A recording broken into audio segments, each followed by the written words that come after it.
Ready start. Hi friends, कशा आहात तुम्ही? सगळे ठीक आहात? ठीक आहे. आज आपण इंग्लिश मीडियम मराठी विषय 2 दिवस ही कविता बघणार आहोत. तर या कवितेचे कवी आहेत नारायण सुर्वे. तर नारायण सुर्वे यांनी माणसाचे आयुष्य ही किती कमी असते, माणसाचे आयुष्य किती अल्प असते आणि त्या अल्प आयुष्यामध्ये मनुष्य सुख शोधण्याचे काम करत असतो आणि पूर्ण आयुष्य सुखाचे जात नाही. तर कवी या ठिकाणी सांगतात आयुष्यामध्ये 2 दिवस सुखाचे येतात आणि 2 दिवस दुःखाचे येतात, परंतु भाकरीचा चंद्र शोधण्यातच प्रत्येक कामगाराची जिंदगी कशी बर्बाद होते तेच आपण बघणार आहोत. कारण माणसाची भूक क्षमवण्याची जी हे आहे, माणसाची भूक शांत करणे, त्यासाठी प्रत्येक व्यक्तीला, प्रत्येक माणसाला रात्रंदिवस काबाड कष्ट करावे लागतात, तेव्हा त्याच्या पोटाची खळगी भरली जाते.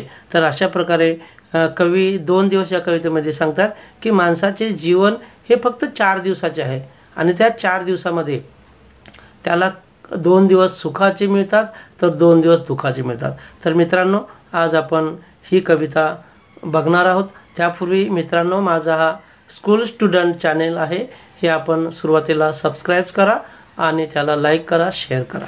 तर मित्रांनो, मी अगोदर पूर्ण कविता वाचतो, त्यानंतर आपण एक एक पॅराग्राफ आपण एक्सप्लेन करूया. 2 दिवस वाट पाहण्यात गेले, 2 दिवस दुःखात गेले. हिशोब करतो आहे किती राहिले डोईवर उन्हाळे. शेकडो वेळा चंद्र आला, तारे फुले, रात्र धुंद झाली. भाकरीचा चंद्र शोधण्याचं जिंदगी बर्बाद झाली. हे हात माझे सर्वस्व दारिद्र्याकडे घाणच राहिले. कधी माना उंचावलेले, कधी कलम झालेले पाहिले. हर घडी अश्रू वाळविले नाहीत, पण असेही क्षण आले तेव्हा अश्रूच मित्र होऊन सहाय्यास धावून आले. दुनियेचा विचार हर घडी केला, अगा जगमय झालो. दुःख पेलावे कसे, पुन्हा जगावे कसे, याच शाळेत शिकलो. झोत भट्टीत शेकावे पोलाद, तसे आयुष्य छान शेकले. 2 दिवस वाट पाहण्यात गेले, 2 दिवस दुःखात गेले. तर अशा प्रकारे मित्रांनो, आपण ही 2 दिवस ही कविता आज बघणार आहोत. तर कवी या ठिकाणी सांगतात की भुकेल्या पोटी सौंदर्याचा आस्वाद आपल्याला घेता येत नाही. तर बऱ्याच लोकांचे आयुष्य जे आहे, गरिबीतील आयुष्य, हे भाकरी मिळवण्यातच खर्च होते, मेहनत मजुरी करण्यातच त्यांचे आयुष्य पूर्ण खर्च होते. म्हणून माणसाचे हे 4 दिवसाचे जे दिवस आहे, जिंदगी आहे, जे आयुष्य आहे, त्यामध्ये व्यक्ती 2 दिवस त्याला सुखाचे मिळतात, सुखाची प्रतीक्षा करण्याचे त्याला 2 दिवस मिळतात आणि 2 दिवस दुःखाचे त्याला काढावे लागतात. तर अशा प्रकारे 2 दिवस कवी नारायण सुर्वे हे काय काय सांगतात आपण बघूया. 2 दिवस वाट पाहण्यात गेले, 2 दिवस दुःखात गेले. हिशोब करतो आहे किती राहिले डोईवर उन्हाळे. तर कवी या ठिकाणी सांगतात, नारायण सुर्वे सांगतात कि मनुष्याचे आयुष्य जो है, त्याचे इंसान का लाइफ जो है बहुत कम है, बहुत अल्प है, और ये 4 दिन की इंसान की ज़िंदगी होती है. तो इसलिए 2 दिन सुख में उसके चले जाते और 2 दिन दुख में चले जाते. और इसके बाद में हिशोब करता है किती राहिले डोईवर उन्हाळे. तो कवि यहाँ पे ऐसा बताते, कामगार लोगों के बारे में यहाँ पे कवि ऐसा बताते कि अभी भी मेरे ज़िंदगी में ये दुख भरे दिन निकालने के कितने बाकी है, मैं इसका हिसाब किताब कर रहा हूँ. क्योंकि दुख के हर एक इंसान के जीवन में दुख के दिन तो आते ही जाते रहते हैं. इसीलिए अभी तक मेरे ज़िंदगी में अभी तक मैं पूरा मेहनत करके सुख निकालने की कोशिश किया, लेकिन उसके साथ साथ में मेरे ज़िंदगी में दुख भी आया है, और इसीलिए सुख दुख का मैं हिसाब लिख के रख रहा हूँ. अभी तक मेरे जीवन में कितने दुख के दिन आने के बाकी है, ये हिसाब मैं लिख रहा हूँ. शेकडो वेळा चंद्र आला, तारे फुले, रात्र धुंधली झाली. तो मेरे जीवन में बहुत बार ये चांद के चमचमती शीतलता, उसका प्रकाश मेरे ज़िंदगी में बहुत बार आ गया. बहुत बार मेरे ज़िंदगी में तारे झिलमिलाए थे, मतलब सुख के दिन आए थे. और इतना ही नहीं, तारे फुले, रात्र धुंध झाली. बहुत मेरे ज़िंदगी में बहुत दिन में ऐसे निकाले कि खुशी के दिन, आनंद के दिन भी निकाले. लेकिन मेरी पूरी ज़िंदगी भाकरीचा चंद्र शोधण्याचं ज़िंदगी बर्बाद झाली. मतलब मेरी भूख को शांत करने के लिए ही ज़्यादा से ज़्यादा मेरा लाइफ खर्ची हो गया, बर्बाद हो गया। तो इसी तरह पहले 2 लाइन का मीनिंग अपन देखा है। आगे का 2 लाइन, हे हात माझे सर्वस्व दारिद्र्याकडे घाणत राहिले। ये इंसान का हाथ जो है उसका कर्तव्य, उसके हाथ है उसके कर्तव्य होते, उसके हाथ है उसके कर्म होते, उसके कष्ट होते, वही हाथ से वो कष्ट करते रहता है और इसीलिए कवि ने अपने हाथ को अपना कर्तव्य माना है। तो ये हाथ मेहनत करते करते ये गरीबी और गरीबी की वजह से उसका हाथ जो है कर्तव्य उसका कभी खत्म हो गया, काम करते करते कभी खत्म हो गया, किसी को पता ही नहीं चला। और इसलिए ये हाथ माझे सर्वस्व दारिद्र्याकडे घाणत राहिले।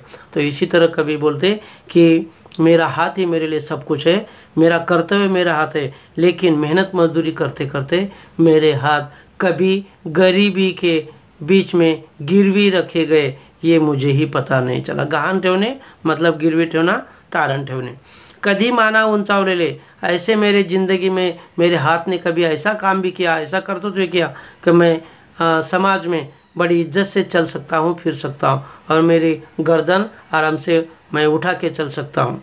कभी कलम झाले, लेकिन कभी कभी ऐसा हो जाता है ये गरीबी की वजह से, ये गरीबी में मेरे हाथ कभी कलम हो गए। कलम मतलब जायबंदी, जायबंदी होने।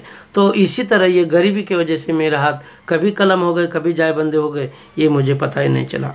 इसीलिए हर घड़ी, कभी बोलते हैं हर घड़ी आंसू वाले नायत, और दुख की जिंदगी बिताते समय मेरे आंखों से जो दुख के आंसू आते थे, मैं बहुत सारा सपना देखा था, लेकिन दुख की वजह से मेरा सपना सब पूरा चकनाचूर हो गया। और इसीलिए मेरे आंखों में आने वाले आंसू जो है मैं कभी उसको पूछा नहीं। क्यों? क्योंकि मेरे ज़िंदगी में ऐसे भी कभी क्षण आए, दुख के क्षण, सुख के क्षण, और कभी बोलते मेरे ज़िंदगी में ऐसे भी कभी कभी पल आए, खुशी के पल आए, कभी दुख के पल आए। लेकिन दुख के पल में जब मैं अकेला बैठ के जब मन सोक्त जब रोता था, तो ये आंसू ही मेरे दोस्त बन सकते थे। इसीलिए कवि ने लास्ट लाइन में इसमें बताया कि मेरे आंसू ही, आँखों से निकलने वाले आंसू ही कभी कभी कवि के दोस्त, उनके दोस्त हो जाते थे, उनको सहाय्य करते थे, मदद करते थे। आगे कल दुनियेचा विचार हर घड़ी केला, अगाध जगमय झालो। कभी यहाँ पे बताते मैं कभी स्वार्थी नहीं था, मैं कभी सेल्फिश नहीं था, मैं कभी खुद के बारे में कभी सोचा नहीं, मैं ये दुनिया के बारे में सोचता था, मैं ये समाज के बारे में सोचता था, और मैं कभी खुद के बारे में कभी सोचा नहीं।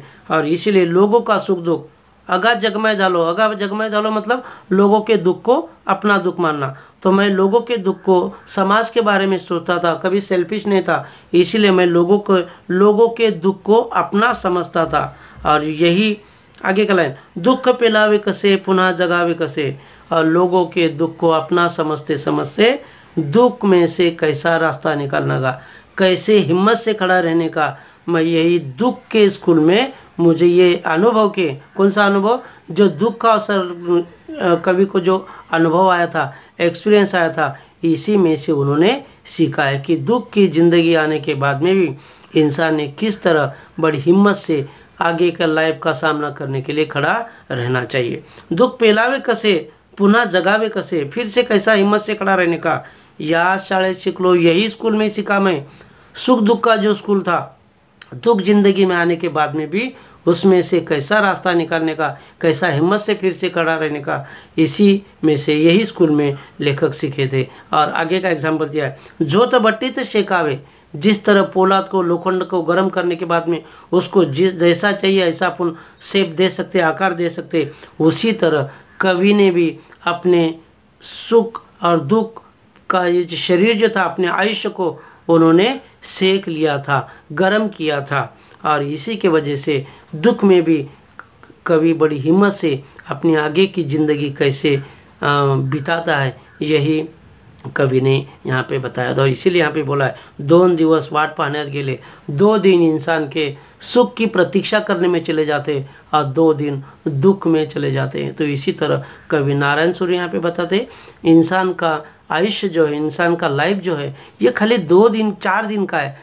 4 दिन के आयुष्य में अपना इंसान का आयुष्य बहुत कम है, और 4 दिन का आयुष्य में इंसान के दो दिन सुख की प्रतीक्षा करने में चले जाते हैं, और बाकी 2 दिन बचे हैं। इंसान जो भाकरी का चंद्र, मतलब भाकर भी गोल होती है, चांद भी गोल होता है, और इसी तरह ये भूख उसकी भूख शांत करने के लिए उसका आगे का 2 दिन चले जाता है। मतलब इंसान की भाग रोटी कमाते कमाते ही उसका आधा लाइफ बर्बाद हो जाता है। तो इसी तरह इंसान को सुख दुख के बहुत सारे उन्होंने एग्जाम्पल दिए कि जैसा कि एक मैं फिर से मेरी तरफ से और एक एग्जाम्पल देता हूँ कि जैसा कि अपन रास्ते से जाते 4 व्हीलर गाड़ी में बैठे और अचानक रास्ते से जाने के बाद सामने गाड़ी के सामने एक स्पीड ब्रेकर आता है, क्या गाड़ी स्पीड ब्रेकर को देख के पीछे भाग जाती है? नहीं भाग जाती।